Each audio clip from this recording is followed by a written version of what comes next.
Muitas vezes as pessoas chegam pra mim pra me perguntar assim: Matheus, qual cursinho você escolheria? Esse cursinho ele é bom pra tribunais? Esse cursinho ele é ruim pra tribunais? E eu sempre digo, não existe cursinho bom ou cursinho ruim. Existe professor bom e professor ruim. Pessoal, os trechos que vocês estão assistindo são extraídos das nossas aulas de quarta-feira aqui no YouTube. Toda quarta-feira aqui no YouTube eu dou uma aula sobre algum tema relacionado ao mundo dos concursos. 1h30, 2 horas de live, é sempre muito conteúdo. E eu espero vocês aqui pra nossa próxima live para você conseguir pegar esse conteúdo completo. Eu não cobro nada por essas aulas, mas elas não ficam gravadas. O único preço que eu cobro para você é estar aqui na quarta-feira às 5 horas da tarde ou pelo menos assistir 24 horas depois, beleza? Então é isso, eu espero que vocês curtam esse trecho aí, espero que estejam com a gente na próxima quarta-feira. Tamo junto, continua assistindo.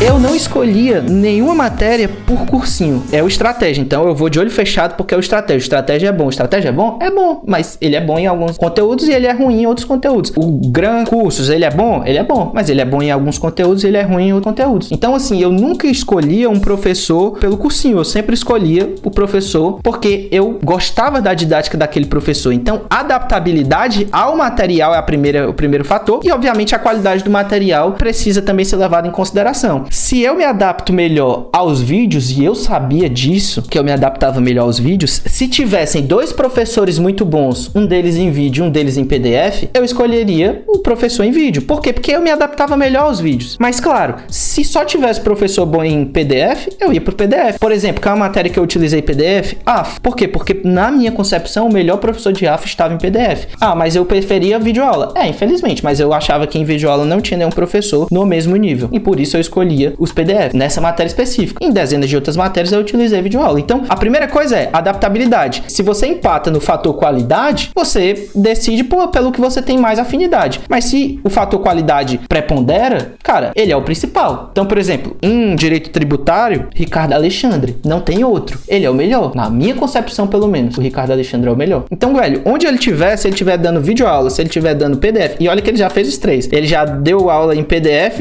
já deu aula em videoaula e já deu aula em livro. Eu comprei o livro dele. É uma das únicas matérias que eu estudei por livro. E aí, muita gente já taxa assim, não, o livro não presta pra concurso. Depende, cara. Depende do livro. Às vezes serve. Se o professor for muito bom, serve. Todos vão servir? Claro que não. Por quê? Porque nunca, todos, sempre. É sempre uma resposta que você não dá em concurso. E para com essa coisa de achar que isso aqui não serve, isso daqui serve. Não é fla-flu. Não é sim ou não. Não é isso aqui serve pra isso aqui servir, isso aqui não tem que servir. Não, você pode escolher professores diferentes, e circunstâncias diferentes, em materiais diferentes. Não precisa escolher só um cursinho. Você pode comprar matérias isoladas. Não tem necessidade disso. Não tem necessidade. Se videoaula não funcionasse como as pessoas querem pregar, a gente não tinha o formato de aula que a gente tem hoje. Acho engraçado, as pessoas negam, tipo, que o conhecimento ele foi passado a vida toda em uma sala de aula, que um professor tava lá na frente e tava me dando uma videoaula, entre aspas. Por quê? Porque não tava sendo gravada. Na verdade, eu tava vendo ao vivo. Mas era uma aula comum. Então, é óbvio que dá pra aprender com aula. É claro que isso não significa que você não vai estudar por conta depois em casa. É claro que isso não significa que se você vai pra uma aula de cursinho, que você vai chegar em casa e vai dizer, nossa, não, já fiz o que eu tinha que fazer hoje, e aí vou deitar. Não, é claro que não. Mas uma coisa não anula a outra. É isso que eu tô dizendo pra vocês.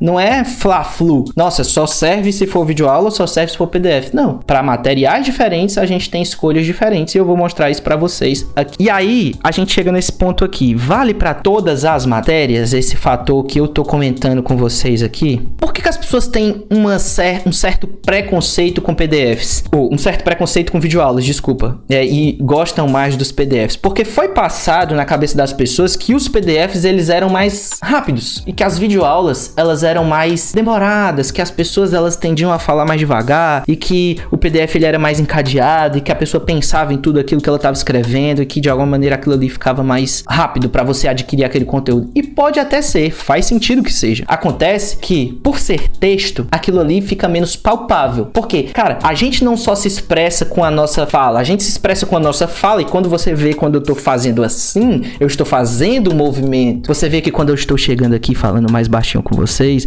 prestam mais atenção naquilo que eu tô falando. Vocês veem que quando eu levanto a voz e fico meio puto de raiva, eu estou querendo demonstrar alguma coisa. E tudo isso faz parte da didática. Tudo isso faz parte da transmissão retenção do conhecimento. Quando eu chego pra vocês e gesticulo, eu tô passando uma mensagem. Por isso, os PDFs, eles não têm essa capacidade. O professor não tem como gesticular com você. O professor não tem como falar alto e dizer assim, presta atenção, isso aqui, porque isso aqui vai cair em prova. Só de você fazer isso aqui, tu já, tua atenção já esticou. E isso aqui, esse momento aqui, tu não vai esquecer por muito tempo. No PDF, ele no máximo tem como colocar atenção e botar uma cor diferente e botar um grifo. Então, realmente os PDFs, eles podem até ser mais rápidos, mais enxutos e de alguma maneira eles conseguirem te entregar um conteúdo mais que você consegue evoluir de uma maneira um pouco mais rápida. Às vezes, nem sempre. Mas acontece que as videoaulas são mais palpáveis. Para matérias que você tenha muita dificuldade, eu aconselho demais que você utilize as videoaulas, porque as videoaulas tendem a ser mais palpáveis para você. As videoaulas tendem a ser mais didáticas para você, coisa que o PDF, infelizmente, ele não consegue ser. Eles até melhoraram, tá?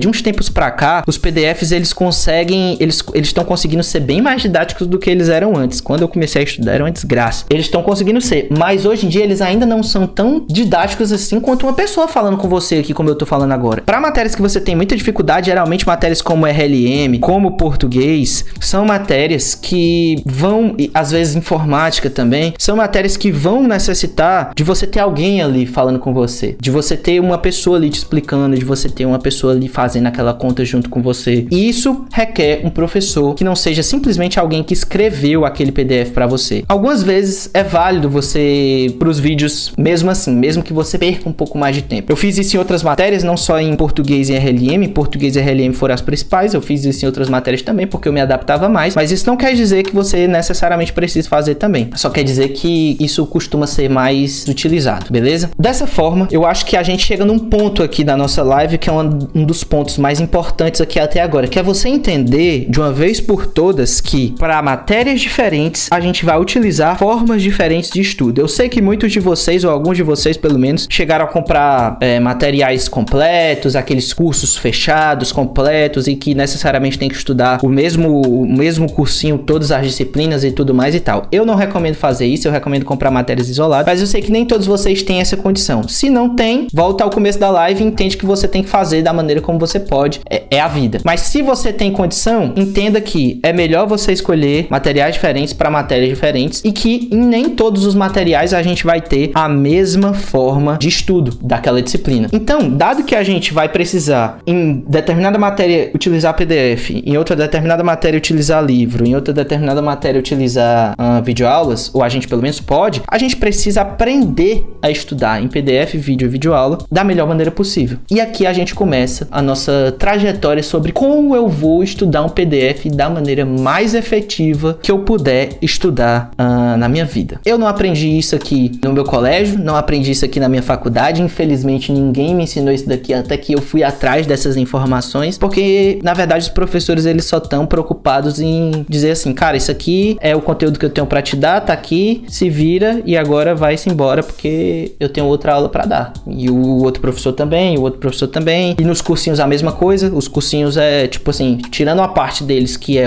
a parte do coach e tudo mais e tal, o cara chega lá e te entrega, cara, isso aqui são as competências constitucionais, isso aqui a norma de eficácia plena contida limitado, isso aqui são os atos administrativos e tá bom, e agora te vira pra reter esse conteúdo aí, porque a minha parte eu já fiz. E o problema é que as coisas não são assim, né? Não são sempre assim, porque se fosse fácil assim reter o conteúdo, tava todo mundo aprovado ganhando 10 mil reais. E não é bem assim que acontece. No final das contas, velho, o que importa é você fazer aquilo ali todo dia. Não é você fazer rápido. Não tem uma competição pra, tipo assim, ninguém te pergunta quando você entra no órgão público assim, peraí, mas você leu 30 páginas por hora? Ou você lia 15 páginas por hora? Não tem, tipo assim, ninguém pergunta no dia da sua posse assim, peraí, mas você demorou 6 meses pra ser aprovado ou foram 8? Ninguém pergunta isso. Então, tipo, ninguém pergunta no recorde mundial, peraí, mas você treinou 3 anos pra isso ou você treinou 6 meses?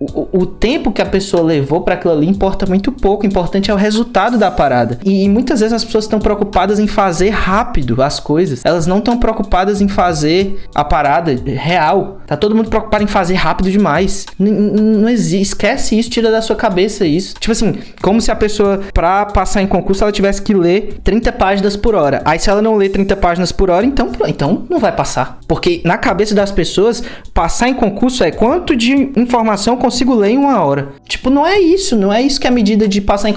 Aliás, se fosse isso, eu tava ferrado, eu nunca tinha passado. Porque eu não conseguia ler 30 páginas em 1 hora. Então, quando eu te pergunto aqui, é realmente importante saber quantas páginas você lê em 1 hora? Na verdade, é importante sim. Vocês estavam achando que eu ia falar que não era importante, né?